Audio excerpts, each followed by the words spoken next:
Вот, ребята, небольшой, значит,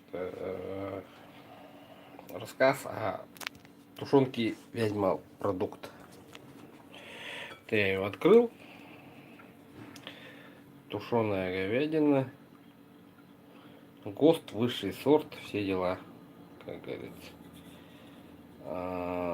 Делается конвейер мясковые, там говядина тушеная, высший сорт.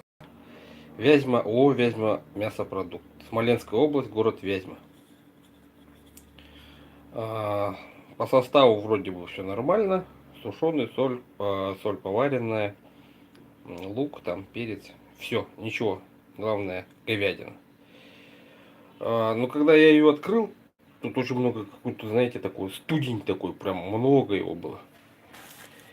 И в итоге вот, что мы имеем. Я хотел его сделать с картошечкой для себя. И как видите, одна вода.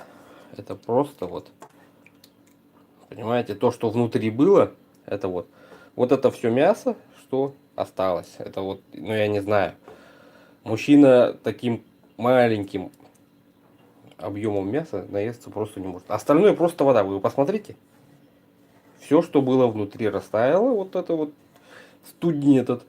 И все. И там немножечко вот кусочки, чуть-чуть, пару штучек. Тут вот кусочек, там вот. Остальное даже не мясо, это просто какая-то вот жирная субстанция. И все, вот тут маленький кусочек есть, вот я нашел. Все, короче, Вязьма продукт, высший сорт, не покупайте, ребят. Туфта это все. Спасибо.